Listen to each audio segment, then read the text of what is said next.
Everybody on YouTube, it's me, Chadini. It must be very difficult to take over a country by force with the actual intent of doing well. Um, it got to be hard to be a dictator, is basically what I'm saying. To take over a country by force with the actual intent of doing well.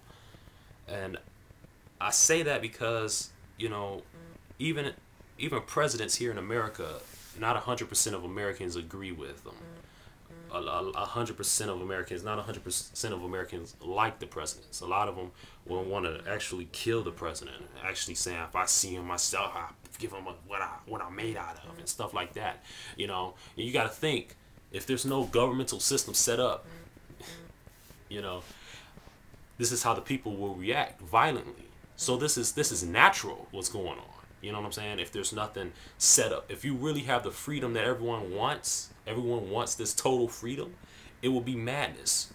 It will be complete chaos because everyone will want to be the dominant male or the dominant female or the most dominant. These would be lions, it would be lions killing their own children and stuff and killing each other and stuff just because we want to have that dominant position. So, I never knew a good dictator, but, Gaddafi meant well. This guy, he was a leader for Libya for countless of years. The guy was old. He's obviously very religious. I think he was a Muslim. He's following the Islamic culture, and he was into the Quran. This guy, he was obviously very religious, and what he wanted to do was really just he didn't know where he was going, heaven or hell. Obviously, he don't want to go to hell, so he's trying to do all the right things. But you just still got these people in position that don't like what he's doing, that don't agree with it, and he knows here's something that he said. He says, "I dream of a united Africa." These are Gaddafi's words. He dreamed of a united Africa. He dreamed. It's just a coincidence that America is quick to go into Gaddafi's compound, capture that, blow that up or whatnot, and then set up and try to put all this attention on the mural of Martin Luther King, who united and who was about equality in America. It's just very, very odd, what a coincidence, but, Gaddafi was trying to unite Africa.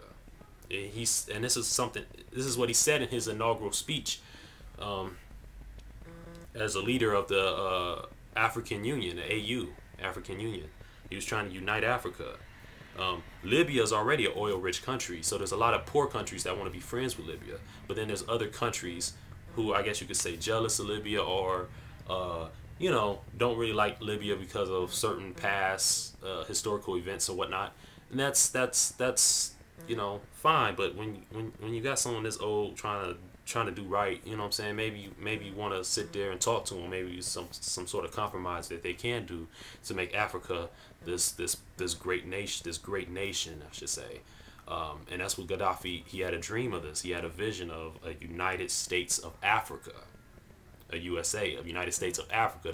Now, whoever's the head, the DuPonts, the Rockefellers, or whatever, the Rothschilds of Europe, when they hear that, they like, oh, goodness. And knowing that Africa has the GOD, gold, oil, and diamonds, major exports that can make them very wealthy, beyond our imagination. They'll go from a third world country over there, third world countries, in Africa. They would have went from third world countries and surpassed Europe and America if they would have united.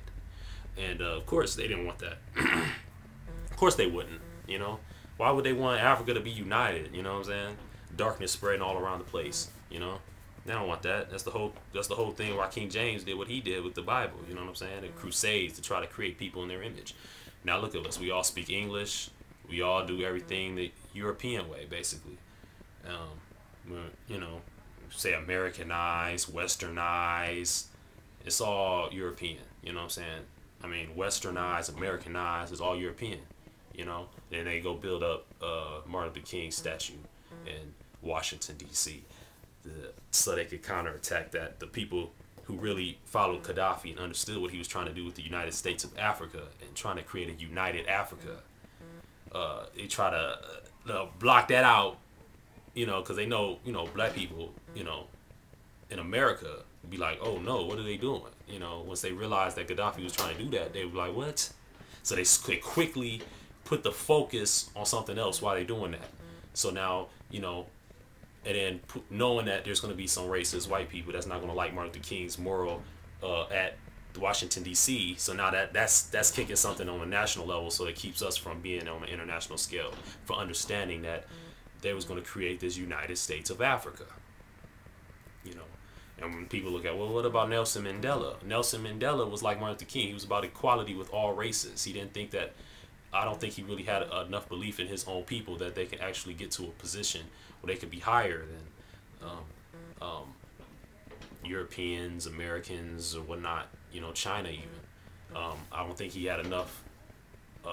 It's people that's afraid to stand up for something that's very revolutionary.